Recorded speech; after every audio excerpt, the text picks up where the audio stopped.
railroads form an indispensable background to the story of the Rock Island Bridge, the F.E. Afton's demise at its base in 1856, and Lincoln's career as a lawyer and politician, both before and after the F.E. Afton trial. Given its importance, it's curious that historians haven't focused more attention on the trial and its place in the transportation history of the nation. It has, of course, been mentioned in almost every serious book and article about Lincoln's legal career, sometimes as a mere footnote to the main narrative, more often as the subject of a few paragraphs outlining its contours. And in recent years, more and more light has been focused on Lincoln's life as a lawyer and the influence it had on his political life and his ultimate service as president. Thanks in large part to the momentous Lincoln Legal Papers Project, which has uncovered tens of thousands of documents from his law practice. Yet, for all the attention given Lincoln the lawyer, the F.E. Afton case has been strangely neglected. Perhaps this is, at least in part, because it doesn't have the raw appeal of a sensational murder trial.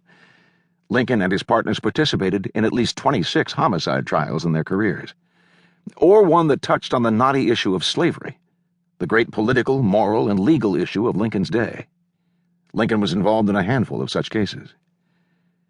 Students of the man history reveres as the great emancipator and the savior of the Union deserve to know the real facts about the trial he participated in Chicago in 1857, the pivotal role it played in the advance of the railroads from east to west, and the facts that gave it its transcendent importance.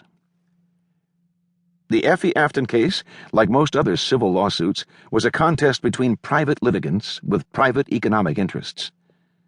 The three plaintiffs, Jacob S. Hurd, Alexander W. Kidwell, and Joseph W. Smith, were the owners of the steamboat that was lost in its crash with the Rock Island Bridge.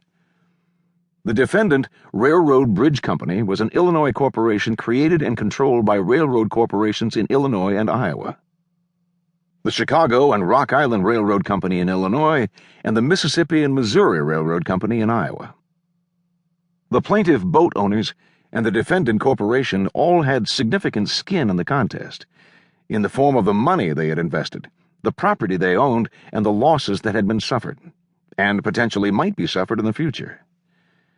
If the decision was in favor of the steamboat owners, they stood to recover $50,000, perhaps even more in damages, an enormous sum in the 1850s, and the Railroad Bridge Company stood to lose that sum. If the decision was in favor of the Railroad Bridge Company, it would not only be absolved of any obligation to pay damages to the owners of the F.E. Afton, but more importantly, future lawsuits brought by other owners whose boats had been damaged in collisions with the Rock Island Bridge would be discouraged, perhaps totally stifled. Unlike many other lawsuits, however, the F.E. Afton trial also had enormous legal, economic, and political implications for the public. As the first railroad bridge to span the largest and most important river in North America, a bridge for pedestrians, carriages, and wagons had opened a year earlier in Minnesota, but no span with rails had previously crossed the Mississippi. The Rock Island Bridge permitted trains of the Chicago and Rock Island and the Mississippi and Missouri railroads, and potentially other railroads as well, to cross the great river, significantly increasing their capacity to move passengers and freight from east to west.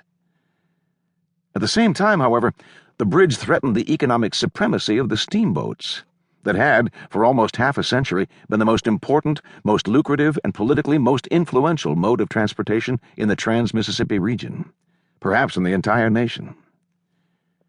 Chicago was an up-and-coming railroad center on Lake Michigan, recently connected to the Atlantic states by railroads that ran through New York, Pennsylvania, Ohio, Michigan, and Indiana.